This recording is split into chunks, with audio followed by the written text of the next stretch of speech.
कि आइंदा साल पूरे देश में CAA NPR NRC होगा, और जब CAA NPR NRC होगा तो भारत के गरीब जनता से कागज पूछा जाएगा।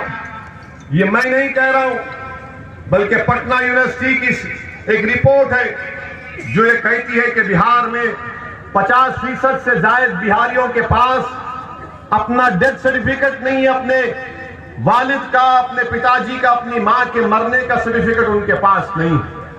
और आसाम में क्या हुआ? आसाम में सुप्रीम कोर्ट ने NRC किया, 15 लाख लोग के नाम नहीं आए, जिसमें 5 लाख मुसलमान थे और 15 लाख हमारे गैर मुस्लिम भाई थे। तो बीजेपी आसाम में कहती है कि 5 लाख मुसलमानों को कोर्ट जाकर अपनी भारत की शहरियत को, सिटीजनशिप को साबित करना पड़ेगा। हमने क्या किया? तेलंगाना, जिस रियासत से मैं आता हूं, वहां पर हमारे सिर्फ 7 MLA। हमने वहां के मुख्यमंत्री के पास बैठकर उन पर दबाव डालकर उनको समझाया, और उन्होंने तेलंगाना की असेंबली में एक रेजोल्यूशन पास किया कि तेलंगाना में NPR NRC नहीं होगा। मेरे भाई, मेरी मां और बहनों, ये एक चीज को आपको समझने की जरूरत है। और अब जब आप यहां से हमारे भाई हिमांशु कामयाब होंगे तो क्या कहा उपेंद्र कुशवाहा साहब ने? उपेंद्र कुशवाहा साहब ने कहा था CAA NPR NRC के ताल्लुक से कहा था कि CAA की जरूरत नहीं है, रोजगार की जरूरत है। NPR की जरूरत नहीं है, तालीम की जरूरत है। NRC की जरूरत नहीं है, अस्पताल की जरूरत है। ये सोच उपेंद्र कुशवाहा की है।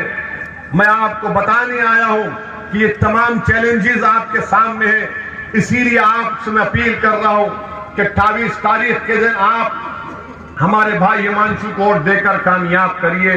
बातें तो बहुत करते हैं, कोई कांग्रेस के लोग कह रहे हैं कि हम 10 लाख नौकरी देंगे, तो मोदी से दिल्ली से आए और कहा कि 19 लाख देंगे। आप बताइए, स्कूल में बच्चों को पढ़ाने के लिए टीचर नहीं है, डिग्री 5 साल की 3 साल में मुकम्मल होती है, तो क्या कोई डॉक्टर टीचर होगा? क्या कोई डॉक्टर जाकर पुलिस की नौकरी करेगा? क्या पुलिस की नौकरी करने वाला अस्पताल में जाकर डॉक्टर का काम करेगा? जब शिक्षा का इंतजाम होगा, जब हमारे बच्चे और बच्चियां पढ़ेंगे, जब अस्पताल सही होंगे, जब टीचर स्कूल में जाकर काम करेंगे, मगर इन चीजों पर कोई तवज्जो नहीं, लंबी लंबी छोड़ दो और उसके बाद वोट हासिल करो। अरे भैया, 15 साल आपको मौका मिला, आपने कितने नौकरियां दी बताइए ना? आपको भी मिला, आपको भी मिला, आपने दोनों को आजमा लिया। मैं आपसे ये गुजारिश करने आया हूं कि आप अपने वोट को जाय होने से बचाइए और बेखौफ होकर आप RLSP के हिमांशु को वोट देकर कामयाब करिए। कल तक आपको शिकायत थी कि आपके पास कोई विकल्प नहीं है, कोई ऑल्टरनेट नहीं है। आज अल्हम्दुलिल्लाह आपके पास एक ऑल्टरनेट है। और मैं आपसे ये भी कहना चाह रहा हूं कि बिहार में मुख्यमंत्री तो नीतीश कुमार नहीं बनेंगे इंशाअल्लाह ताला,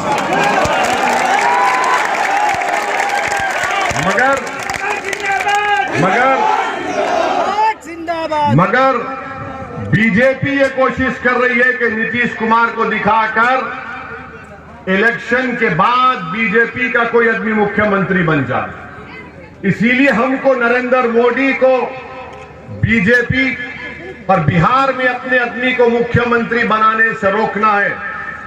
आरजेडी कांग्रेस नहीं रोक पाएगी। क्यों नहीं रोक पाएगी? पार्लियामेंट के चुनाव हुए थे आज से 1.5 साल पहले, 40 पार्लियामेंट की सीट में पूरे हार गए, सिर्फ एक सीट पर जीत पाए। इसीलिए हम आपसे कह रहे हैं कि आप अपने वोट को खराब होने से बचाइए। और पिछली बार चुनाव में कम वोटों से, छोड़ दीजिए भाई, छोड़ दो, बैठिए।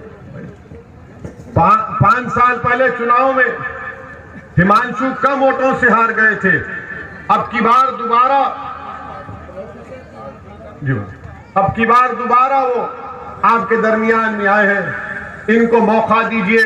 और अल्हम्दुलिल्लाह आज हमारे दरमियान में शाह अली सज्जाद साहब हैं, भागलपुर ये जिला है, भागलपुर के जिले में सुल्तानगंज आता है। मैं अभी तक भागलपुर का फसाद नहीं भूला हूं। मैं अभी तक भागलपुर का फसाद नहीं भूला हूं। बताओ कांग्रेस पार्टी वालों, ये रुक जाइए भाई, देखिए आपकी रुक जाइए।